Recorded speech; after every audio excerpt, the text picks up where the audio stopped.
Bienvenue. Merci d'être là. Donc je me présente, je m'appelle Céline Bouffard, je travaille en transfert de connaissances pour l'Institut universitaire de première ligne en santé et services sociaux. Pour ceux qui ne connaissent pas, là, je vais mettre le lien dans le clavardage, là, vous allez pouvoir en apprendre un peu plus. Aujourd'hui, on a, l'honneur, d'avoir une conférence qui a pour titre «Favoriser les partenariats avec les OBNL et partenaires de soins primaires, une étude de cas». Pour ce faire, je vous présente, nos conférenciers. Dans le fond, si vous voulez allumer vos caméras, il y a, Catherine Hudon, qui est professeure titulaire au département de médecine de famille et de médecine d'urgence de l'Université de Sherbrooke. Elle est titulaire de la chaire de recherche du Canada sur la mise en œuvre de soins intégrés pour les personnes avec des besoins complexes. La présentation va être en majeure partie assumée par Olivier Dumont-Sanson, qui est professionnel de recherche au sein de l'équipe de la chaire et détenteur d'une maîtrise en anthropologie. Avant de les laisser, aller dans leur présentation, je veux juste vous rappeler un peu, les règles du jeu ou comment on fonctionne dans nos webinaires. Bon, on va avoir un 40-45 minutes là, de présentation. Ensuite de ça, on se garde un peu de temps quand même pour vous entendre avec des questions, des discussions.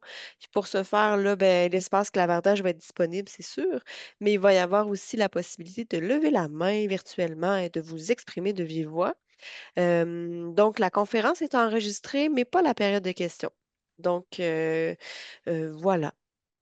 Pour l'instant aussi, vos micros et vos caméras sont fermés. C'est vraiment pour éviter un peu les bruits ambiants, puis laisser, le temps à tout le monde de manger son dîner là, en toute, quiétude. Voilà, je vous souhaite un beau webinaire. On se revoit tout à l'heure, nous, pour la période de questions. Olivier et Catherine, je vous laisse, la parole. D'accord, merci beaucoup. On souhaiterait d'abord remercier l'Institut universitaire de première ligne en santé et services sociaux, ainsi qu'au CIUS de l'Estrie pour le financement de ce projet de recherche. Donc, les personnes qui ont des besoins complexes ont souvent des problèmes biopsychosociaux non résolus. Ils peuvent vivre des situations socio-économiques difficiles, comme de l'insécurité alimentaire, l'isolement social, des logements de mauvaise qualité, ou rencontrer des difficultés à payer les factures et les médicaments, par exemple. Pour répondre efficacement aux besoins de ces patients, les prestataires de services doivent évaluer tous les facteurs qui influencent leur santé et leur bien-être. Donc, les soins primaires offrent une solution pour répondre aux besoins biopsychosociaux d'une population locale en améliorant l'accès à des soins de santé et à des services sociaux complets, continus et de grande qualité. Pour y parvenir, les soins primaires cherchent à mettre en place des interventions entre les secteurs avec de multiples partenaires par le biais de collaborations intersectorielles. Les collaborations intersectorielles sont définies comme des efforts coordonnés d'agences gouvernementales et non gouvernementales issus de multiples aspects de la société pour résoudre des problèmes publics. Donc, ces collaborations peuvent s'avérer quand même difficiles parce qu'elles nécessitent des connaissances et des compétences diverses de la part d'une variété d'acteurs et d'organisations et que les services en santé sont souvent fournis de manière isolée, ce qui peut créer une barrière pour l'échange d'informations et la coordination de soins. Peu d'études ont évalué les facteurs influençant la collaboration intersectorielle en milieu rural entre les organisations à but non lucratif, donc des OBNL, et les partenaires en soins primaires. L'Agence du revenu du Canada définit les organismes à but non lucratif comme des associations, des clubs ou des sociétés qui ne sont pas des organismes de bienfaisance et qui sont organisés et exploités exclusivement à des fins de bien-être social, d'amélioration de la qualité de vie, de plaisir, de loisirs ou à toute autre fin non lucrative. Les objectifs de notre recherche sont, premièrement, de décrire les collaborations intersectorielles pour l'amélioration de la santé entre un OBNL et ses partenaires sociaux et de soins primaires en milieu rural, et deuxièmement, d'identifier les éléments qui facilitent ou entravent ces collaborations. Il s'agit d'une étude de cas instrumentale qui a été menée par le biais d'une enquête de terrain. Le cas étudié était une organisation à but non lucratif fournissant des services à une population vulnérable et ses partenariats dans les secteurs des soins primaires et du communautaire. Donc, l'enquête de terrain nous a fourni un cadre pour étudier des groupes spécifiques et des situations concrètes. ce qui a facilité la saisie des contextes, des interactions et des comportements. La recherche a été menée pendant une période très productive, nous permettant d'observer la création de l'OBNL et la formation de ses partenariats en temps réel. Donc, l'étude a été menée dans une municipalité régionale de comté, ce qu'on appelle une MRC rurale du sud du Québec, comptant environ 23 000 habitants. Dans cette MRC, environ 9,4 de la population parle l'anglais, tandis qu'environ 89 parlent le français. Presque 19 de la population âgée de 25 à 64 ans n'a pas terminé ses études secondaires, ce qui est supérieur au taux pour l'ensemble du Québec, qui est de 11,8 Donc, le taux de chômage des personnes âgées de 25 à 64 ans est d'environ 24 17,4 de la population n'a pas accès à un médecin de famille. Plus d'un tiers des enfants de 5 ans à la maternelle présentent une vulnérabilité dans au moins un des 5 domaines de développement. Environ 10 des adultes vivent avec un faible revenu. Environ le tiers des adultes déclarent souffrir d'au moins une maladie physique chronique. Environ 15 des adultes déclarent souffrir d'un trouble de l'humeur ou d'anxiété. Et un adulte sur 5 souffre d'un niveau élevé de détresse psychologique. Donc, un échantillonnage de commodité a été utilisé pour recruter un OBNL et ses partenaires des services sociaux et de santé. Les partenaires inclus dans l'étude étaient un groupe de médecine familiale, donc un GMF, un centre intégré de santé et de services sociaux, un CIST, 3 organismes du secteur communautaire et 2 partenaires du secteur privé. Pour le secteur communautaire, on a recruté la Corporation de développement communautaire local. Ça, c'est une corporation qui soutient les organismes communautaires de son territoire. On a aussi recruté un organisme communautaire dont la mission est d'améliorer le cadre de vie des familles et un refuge pour les femmes victimes de violences conjugales et leurs enfants. Les partenaires du secteur privé qui ont été impliqués dans l'étude sont une clinique de physiothérapie et une doula à son compte. Donc, une doula, c'est quelqu'un qui apporte du soutien physique, émotionnel et informationnel aux femmes pendant la grossesse, l'accouchement et la période postpartum. Les participants individuels ont été recrutés par échantillonnage en boule de neige, en commençant par le contact principal de chaque organisation participante. Et puis, tous les participants étaient adultes, il n'y avait qu'un seul participant masculin. Donc, ce fut une collecte de données complètement qualitative qui a consisté premièrement à l'observation non participante de juillet 2022 à juin 2023, qui a été menée sur un total de 32 heures. Cette observation a porté sur divers événements et diverses réunions, comme par exemple des réunions du conseil d'administration de l'OBNL, son assemblée générale annuelle, les réunions de partenariat intersectoriel et les activités cliniques de l'OBNL. On a aussi fait des entretiens individuels semi-structurés avec des patients qui ont des besoins complexes et qui ont utilisé les services de l'OBNL, des professionnels de la santé et des services sociaux, des gestionnaires, des membres du conseil d'administration de l'OBNL et du personnel de soutien. Donc, tout dépendant du participant, les questions ouvertes qu'on a posées aux entretiens ont abordé les sujets que je vais vous dire présentement. Donc, le parcours professionnel et ou universitaire, le rôle du participant et la description de son travail, le contexte socio-économique local, les besoins de la population, les objectifs des partenariats, la genèse et le développement de l'OBNL, le développement des partenariats et leurs facilitateurs et obstacles, la description et la perception de l'OBNL et de ses partenariats, la différence entre la vision initiale du projet des partenariats et de la réalité, la poursuite des partenariats dans le futur, les ressources humaines et matérielles, l'impact d'une pandémie sur les services, les ingrédients clés pour la réussite de tels partenariats et l'expérience des patients qui ont reçu des services. Donc, toutes les entrevues ont été enregistrées et retranscrites mot à mot. Il y a également eu de la collecte de documents pertinents que l'OBNL nous a fournis. On peut penser, par exemple, à l'appel de projet gouvernemental qui a mené à la création de l'OBNL, l'organigramme de l'OBNL, puis sa politique de gouvernance. Le devis de recherche nous a permis une analyse continue qui a révélé des facteurs d'influence inattendus et de nouvelles questions. Nous avons donc pu affiner notre processus d'entretien et collecter des données provenant de nouvelles sources pendant la phase de collecte. Nous avons utilisé une méthode d'analyse thématique mixte comprenant une approche déductive basée sur les facteurs influençant le fonctionnement de la collaboration, provenant de la revue systématique des revues d'Alderwick, qui en est l'auteur. C'est un article qui est sorti en 2021, et une approche inductive laissant des thèmes émerger. Donc, voici les 5 dimensions d'Alderwick, les dimensions qui influencent la collaboration intersectorielle pour l'amélioration de la santé d'une population. Ici, on a comme dimension motivation et objectifs, relations et culture, ressources et capacités, gouvernance et leadership, et les facteurs externes. Alderwick mentionne que même si la littérature a mis en évidence de nombreux facteurs influençant les partenariats, il existe peu de données sur la manière dont ces facteurs s'influencent mutuellement.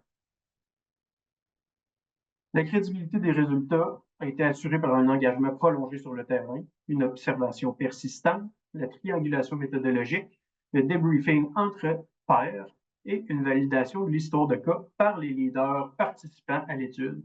Donc, les leaders participants à l'étude, je dirais, c'est les leaders des organisations qui étaient les plus importantes, en fait, là, dans toute cette histoire-là. Pour vous présenter les résultats, je vais commencer par vous présenter l'histoire de cas qui fournit un compte-rendu complet du cas, de son contexte, puis des facteurs clés influençant la collaboration intersectorielle. Donc, ça commence au printemps 2021. Un enseignant-chercheur, une travailleuse sociale et des médecins de GNF ont répondu à un appel de projet gouvernemental visant à favoriser l'accès à des services de proximité complets pour une population vulnérable grâce à une collaboration complémentaire entre des médecins, le réseau de la santé et des services sociaux et les organismes communautaires. Le projet a été retenu et puis le financement a été obtenu l'été suivant.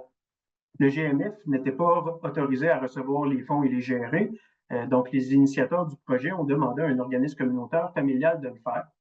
Cependant, le conseil d'administration de l'organisme communautaire a refusé d'assumer cette responsabilité et ce refus a entraîné un état de tension entre les initiateurs du projet et le GMF et puis cet organisme communautaire. Donc, suite au refus, les promoteurs du projet ont mis sur pied un OBNL pour assurer la gestion des ressources financières. Le GMF a loué des locaux à l'OBNL qui s'y est installé. L'enseignant-chercheur et la travailleuse sociale qui ont initié le projet avec les médecins du GMF ont été chargés de la gestion de l'OBNL dans les premiers mois, ce qui nécessitait beaucoup d'expérience, de temps et d'énergie. Donc, à l'hiver 2022, l'enseignant-chercheur s'est retiré du projet en raison de ces exigences-là. Et à la même période, la travailleuse sociale s'est concentrée exclusivement sur ses responsabilités cliniques en tant que travailleuse sociale et s'est distancée de la gestion. Donc, suite à ça, un conseil d'administration composé de citoyens locaux a été mis sur pied pour superviser l'OBNL. L'un des membres a ensuite été nommé directrice de l'OBNL.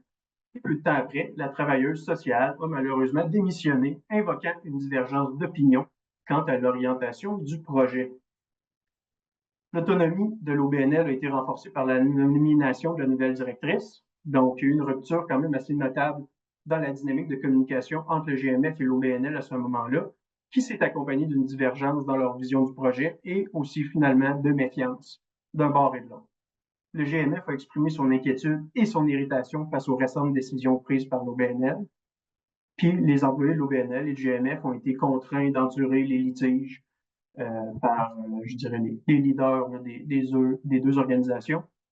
Donc, un petit nombre d'employés des deux côtés ont envisagé la possibilité de démissionner. Le contexte rural, qui est caractérisé par un réseau complexe de rôles et de relations entremêlés, a donné lieu à une relation d'affaires à multiples facettes entre le GMF et l'OBNL. On peut penser particulièrement à l'existence de relations médecins-patients entre certaines personnes impliquées, ce qui a ajouté une touche de complexité aux interactions de collaboration intersectorielle.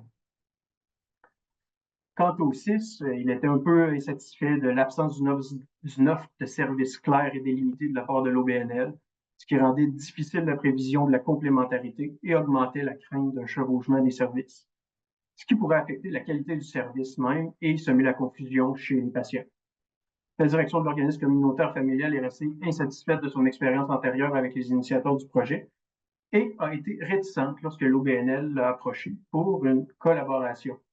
Donc, on se souvient de l'organisme communautaire qui avait été demandé de gérer les fonds. Bon, il y a eu une petite tension avec ça.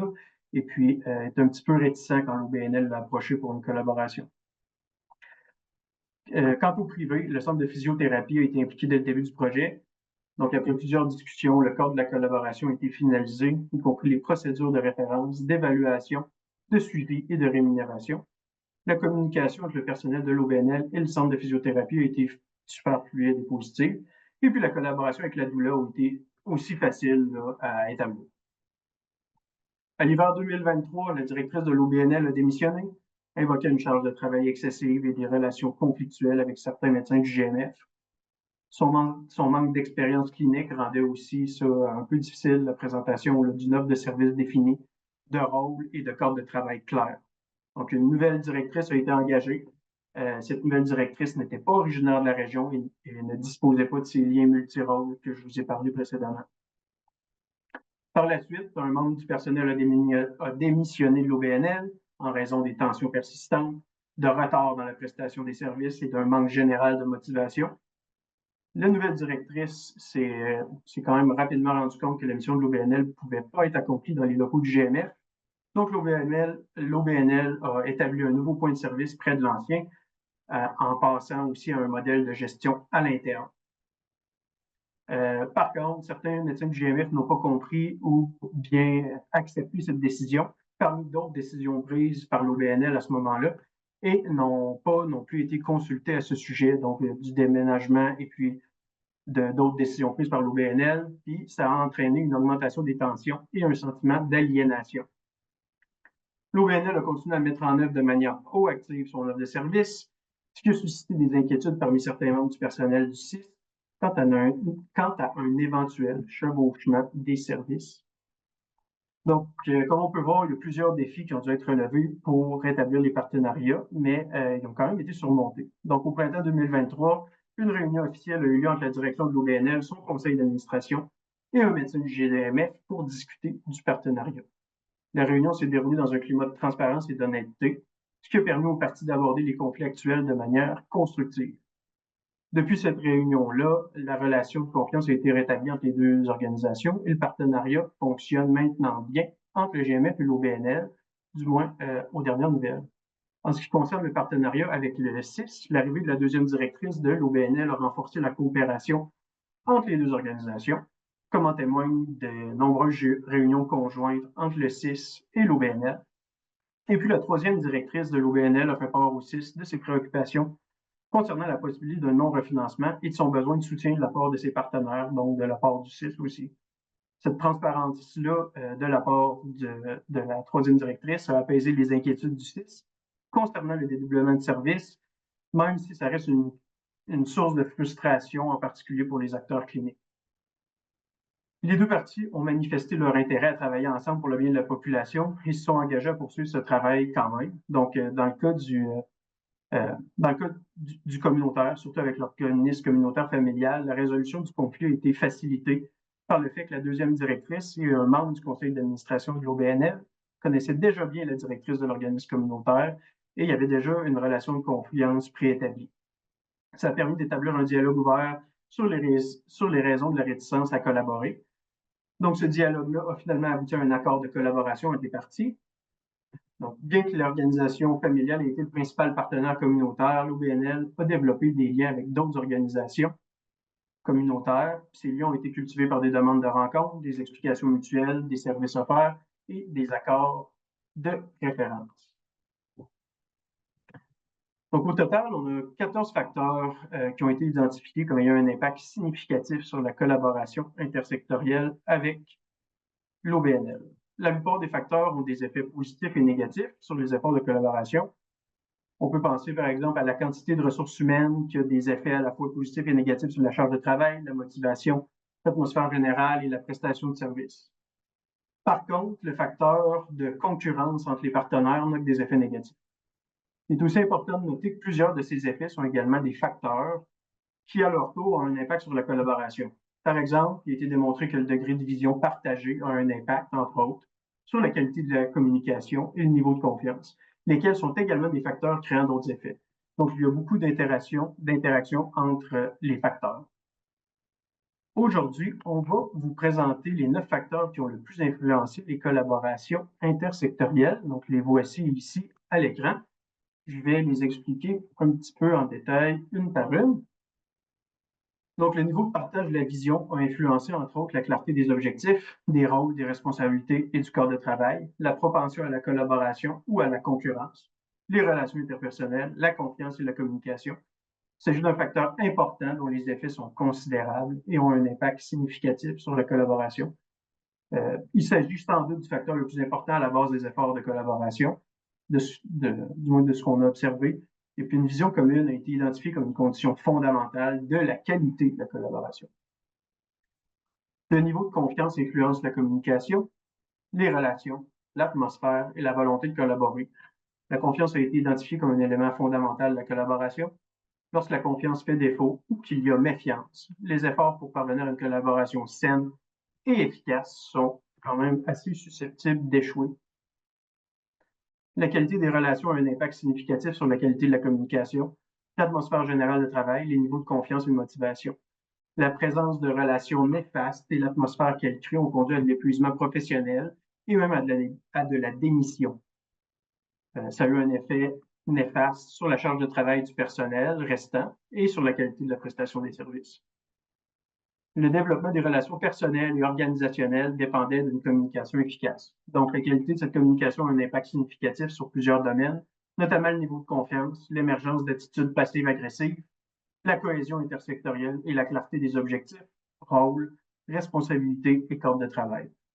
La mise en place de collaboration efficaces nécessite une communication claire, respectueuse et transparente. La clarté des objectifs a un impact significatif sur la clarté des rôles, des responsabilités et des cadres. Les objectifs nébuleux ont suscité des inquiétudes quant à la duplication des services, qui pourrait conduire à une réduction de la qualité et à la confusion chez les patients. Donc, cette situation-là, évidemment, n'est pas propice à une collaboration efficace et pourrait favoriser la méfiance et même la concurrence. La clarté des rôles, des responsabilités et du corps de travail s'est avérée avoir un impact significatif sur les niveaux de motivation. Donc, cette clarté ou ce manque de clarté pouvait créer un état de frustration ou de confusion chez les employés et les gestionnaires. Le manque de clarté a un impact profond sur la compréhension de l'offre de service, qui peut potentiellement conduire à un état de méfiance. On a constaté que l'ambiguïté des rôles, responsabilités et cadres exigeait beaucoup d'énergie de la part du personnel et des responsables, contrairement à l'énergie plus ciblée, plus focus, qui a été observée lorsque tout était clair. La concurrence entre les partenaires s'est avérée très dommageable, donc elle a favorisé un environnement défavorable, créé de la méfiance et conduit à des relations néfastes ainsi qu'à une communication ambiguë et de la médisance. La concurrence entre les individus et les organisations va bien sûr à l'encontre de la collaboration et nuit à l'atteinte des objectifs des efforts de collaboration. Le contexte institutionnel et organisationnel avait le potentiel d'encourager la collaboration, étant donné la proximité spatiale et relationnelle de certains membres du personnel. Tout ça combiné aux incitations ministérielles et organisationnelles à encourager la collaboration. Par contre, la mise en œuvre du projet puis l'établissement des collaborations a été caractérisé par une certaine lenteur qui a été démotivant pour certains employés. Il a aussi été constaté que le contexte générait une concurrence dans la prestation des services, ce qui a entravé la mise en œuvre pratique et concrète des collaborations. Le contexte social et économique a exercé une influence positive sur la qualité du réseautage et la compréhension des besoins locaux. Évidemment, un contexte rural où la population se connaît beaucoup, le réseautage est peut-être un peu plus facile, puis la compréhension des besoins est peut-être un petit peu plus évident. Cependant, ça a aussi favorisé les relations interpersonnelles multirôles et la communication nébuleuse qui en résulte. Les participants nous ont offert quand même une perspective nuancée sur le contexte rural, percevant à la fois comme avantageux et désavantageux. Donc, à notre connaissance, il s'agit de la première étude de cas qui identifie les facteurs influençant la collaboration intersectorielle entre un OBNL et ses partenaires sociaux et de soins primaires en milieu rural. Nous avons également exploré comment ces facteurs interagissent et leur importance dans un contexte rural, un domaine où les connaissances sont insuffisantes pour l'instant. Notre étude se caractérise par le niveau élevé d'interdépendance entre les facteurs, ce qui la distingue des autres recherches dans ce domaine. Et puis aussi, le fait de mener cette étude sur le terrain a facilité l'observation en temps réel de la formation des collaborations et des facteurs qui les influencent, qui étaient également uniques à notre étude. Donc, nos recherches montrent, premièrement, qu'une vision commune est essentielle pour une collaboration efficace. Pour garantir un partenariat productif, les parties concernées doivent d'abord s'entendre sur leurs objectifs globaux et établir des principes généraux qui les guideront vers ces objectifs. Une collaboration efficace dépend d'une compréhension mutuelle. Cette vision plus générale est complétée par des objectifs, des rôles, des responsabilités et des cordes de travail plus spécifiques. Par contre, il est vraiment essentiel de bien établir les résultats souhaités et l'approche à adopter pour les atteindre. D'autres études ont souligné l'importance de la vision dans les efforts de collaboration. Par exemple, la revue systématique des revues de Alderwick va dans le même sens, en notant qu'une vision commune est souvent identifiée comme facteur clé de la réussite des collaborations. Et puis, Ritter nous avertit aussi que la méfiance peut naître si les parties ne comprennent pas la vision du projet de l'autre et que cette situation ne peut pas être résolue si les différences ne sont pas discutées ouvertement lors des réunions. Ce même auteur suggère qu'un manque de compréhension mutuelle de la vision du projet entre les parties impliquées peut conduire à de la suspicion. Il affirme que la résolution de ces divergences nécessite une discussion ouverte lors des réunions, montrant l'importance d'une communication transparente pour aborder les différences. Si une vision commune n'est pas reformulée au cours des réunions, il est peu probable que les compromis soient faits pour dissiper les soupçons. Les soupçons sont susceptibles de conduire à de la méfiance. Donc, notre recherche a montré que la résolution de ces différends et de ces suspicions dépend de la capacité des parties à discuter ouvertement et à s'accorder sur la vision du projet collaboratif. L'étude de Tsazis sur les processus sociaux de la collaboration interorganisationnelle entre les OBNL souligne également l'importance cruciale d'une vision commune. L'auteur prévient également que l'absence d'une vision commune peut conduire à de la concurrence si les collaborateurs sont perçus comme dépassant les limites de leur rôle.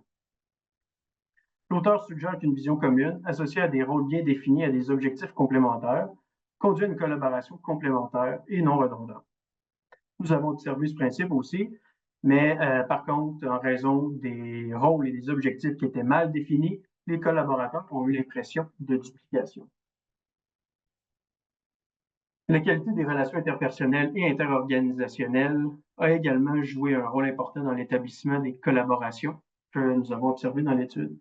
Donc, Alderwick reconnaît également le rôle central de ce facteur dans la détermination de la probabilité d'une collaboration réussie. Ce même auteur évoque l'impact de l'historique des relations sur les efforts de collaboration que nous avons également observé entre les différents collaborateurs.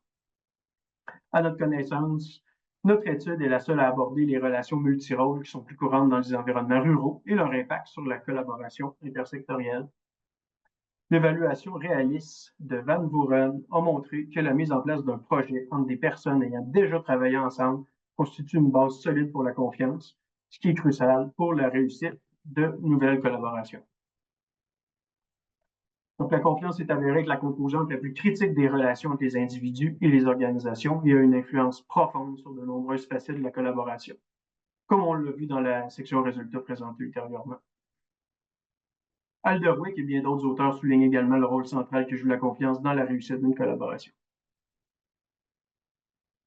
Finalement, pour ce qui est de la communication, Alderwick suggère qu'une communication efficace, qu'il définit comme ouverte et fréquente, est propice à la collaboration, tandis que les problèmes de communication, qui sont assez répandus dans la littérature, entravent la collaboration. Donc, il suggère que la qualité de la communication a un impact sur d'autres facteurs, tels que la confiance et la compréhension entre les partenaires. Ritter avance que le niveau de transparence dans la communication a un impact significatif sur le niveau de confiance et la qualité des relations en général. Donc, comme on l'a vu dans notre étude, une communication efficace est essentielle à la réussite des relations interpersonnelles et interorganisationnelles parce qu'elle favorise la confiance et garantit une compréhension mutuelle des objectifs et des rôles.